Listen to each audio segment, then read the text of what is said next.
boxing fans here with Frank Smith here in Newcastle. Frank, how are you, mate?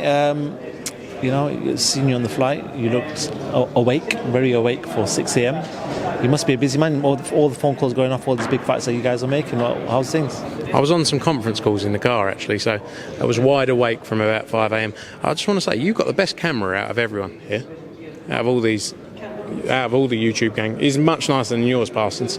No, I'm good. Apart from, do you know what I don't get? You know, on the plane, where people don't go the orderly way of letting people out of rows and just try and barge past. There was a guy who did that on the plane, wasn't happy with him, especially after 45 minutes sleep.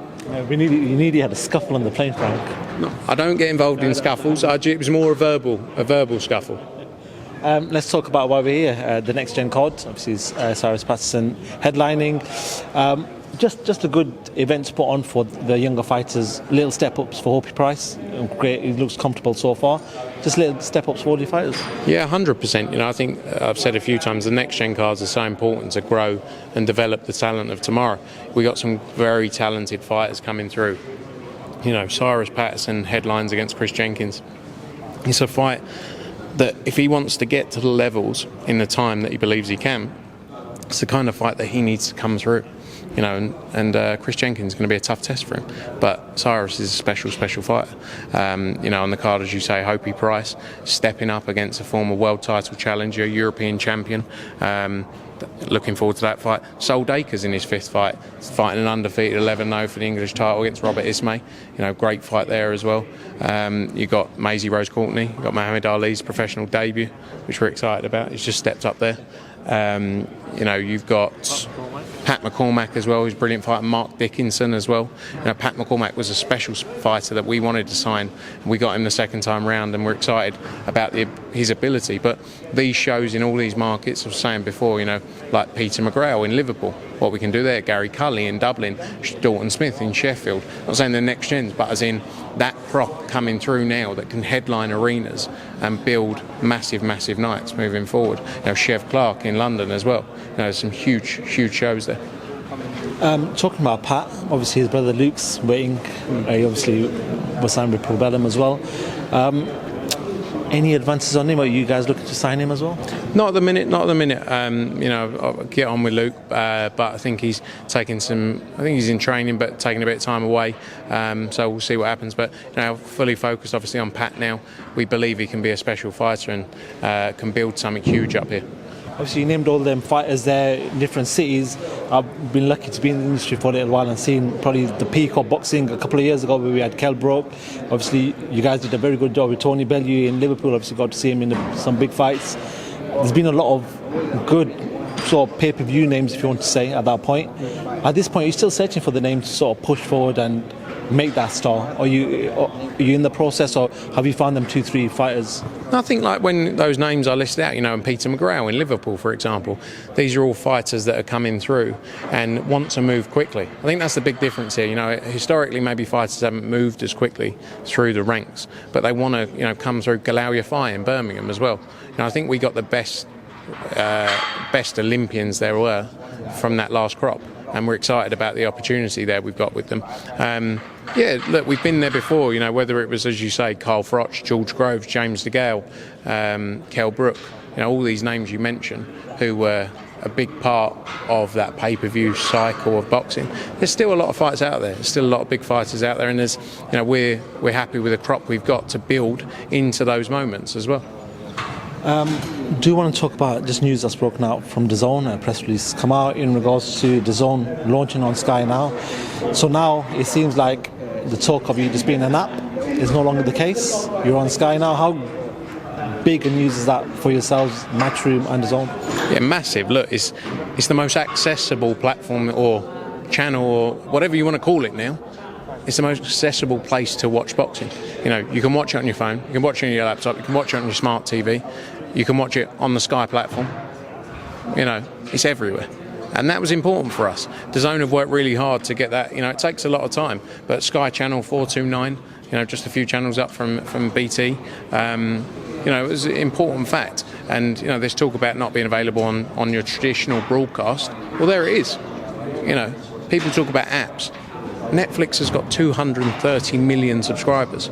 The world is changing. The way people digest broadcast content is changing. And, Sky's... it would be stupid of me to say, no, Sky is not a huge platform. It's the biggest platform right now in UK sport, obviously. But there's many different ways to build a fighter than just a Sky platform. There's many different opportunities.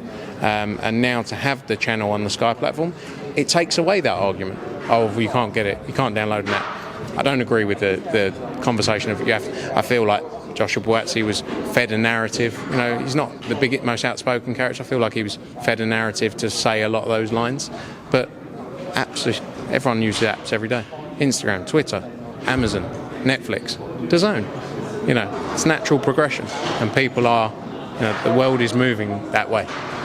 In regards to Sky, though, and Sky Sports, and Joshua talking about what he did, I do want to talk about that in my next question. But are they still the force because they've still got Sky Sports News? It was something that you guys were only promoting maybe 2 years ago or 3 years ago. It's just that whole system, Sky Sports News. You've got the exposure with the football. You've got everything. At the moment, DAZN's going to launch. It's going to be running from what the email says. I'm going to get more information from myself. It's going to be a fully running channel. But what else is going to feature on there for people to tune in? Because Sky are obviously going to win this race right now because they've got the Premier League and they've got other sports that people watch. How are DAZN going to be able to trump that? Look, I don't represent DAZN, obviously, but you only have to look at what they've done in other international markets, the rights they've bought, whether it's in Italy with it's completely blanked. There's the football. Okay, yeah. Serie A. Serie A. My mind completely blanked. Whether it's Spain, Germany with the football, whether it's Japan with the J League and the baseball. In all of these markets, they're buying huge domestic rights. And I'm sure, again, I don't represent DAZN, that is the long-term aim, is to go into bigger and bigger sports. I think, yes, Sky Sports is a huge platform, as I say. It's not the only way to grow a fighter. Social media's so we get more social media traction than maybe Sky Sports News will get viewers one day, or viewership on something. So there's many different ways you can look at it. Again, I'm not sitting here saying no, because we've said Sky Sports is huge. I've admitted, yes, Sky Sports is the biggest sports platform out there right now, but there's many ways to do it and many ways to build fighters. Adding the DAZN channel to the platform on 429 is only going to help those discussions. Do you want to move on to Joshua Buatsi? You mentioned him there. Yesterday he spoke to obviously my colleague Jonathan, and he said in that, a lot of talk about this 1 million offer for the Bivol fight, and he said whilst that might be the case, there were a few caveats that weren't mentioned by Eddie when he was telling the media this. That's the reason why he didn't take that fight. Now, can you tell us what them caveats were? I guess he means that if you sign, then we wanted to sign an extension. I mean, we're getting him an opportunity at that point for a voluntary challenge for the world title against probably pound for pound one of the top 2 or 3 current day fighters. It's very standard. It's not untoward in the business, and if you ask anyone, that's what they do. It's just like the long-term deal we signed now. Signed a long-term deal there because they've obviously painted him a path. Here you go. Here's an opportunity to fight for a voluntary challenge against Dimitri Bivol.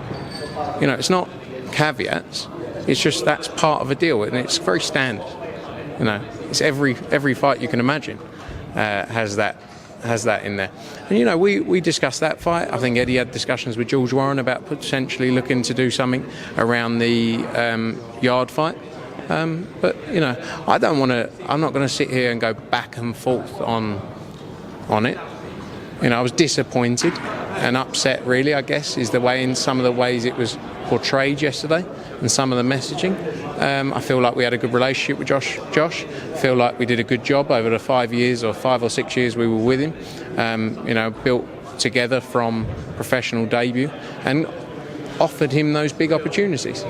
And we have to move from there and focus on the stable of fighters we have with us.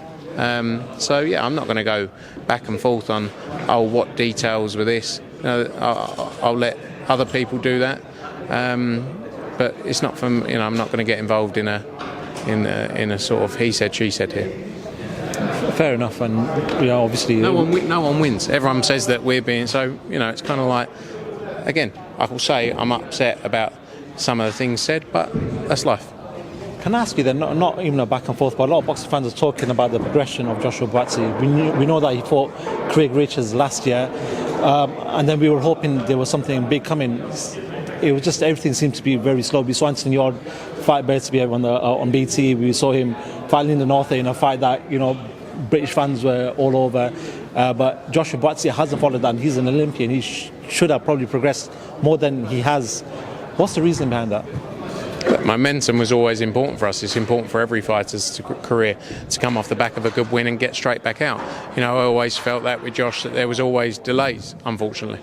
And it's not blaming anyone, but that's just the way it was. After that Craig Richards fight, we worked very hard to secure an opportunity for the Bivol fight. And I know he ended up fighting Ramirez, but if it would have been done in time, we would have delivered. That fight was there to be made. Hence why we made the offer. So there's been delays throughout his career. And whether that was, I saw him say, I was always training, but Josh would go on holidays, or he would want a 14-week camp or a 12-week camp out with Virgil, and the time frames. We always wanted him active. We wanted him to fight every 3 or 4 months, or 4 months, or whatever it was, and keep him busy and say, right, bang, you're out again here. So it was frustrating for us as well, because we invested in his career and we know how to build fighters. So that was a frustration for us, but we move on from there, and look, it's one of those things. Then talking about frustrations, when we look at it from the outside, we just see Lawrence Okoli move over to boxing, and we've also just seen Joshua Buatsi. Two of your guys that at one point you wanted to be at the top level. Lawrence Okoli did that. How disappointing is it for yourself now? Because obviously you've invested a lot of time. We know business is business, but they have gone to a main rival, both going to the same people. Yeah, but that's big. We can't promote. We can't keep all of them. We got a lot of fighters. I think we've got 120 fighters or something. We've got 60 or 70 in the UK. I think we have an amazing stable of fighters. I think we have the best stable of fighters in the UK. And I'm sure there will be some that will come back as well. So I think good luck to them. They've signed a number of fighters. Good luck. But I'm sure there'll be some that will come back in time.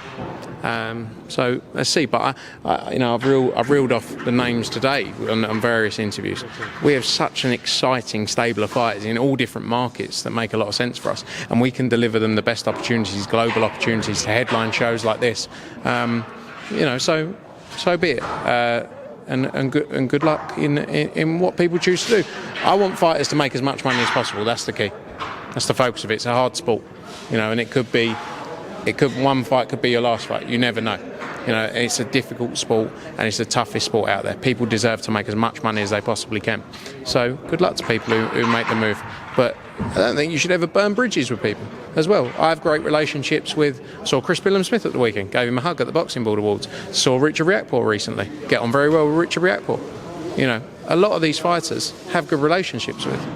And I think that's important, because we've seen it before. How many times do people go off somewhere and then come back? Josh Warrington left us, Frank Warren. He's now back with us. So that's the business we're in.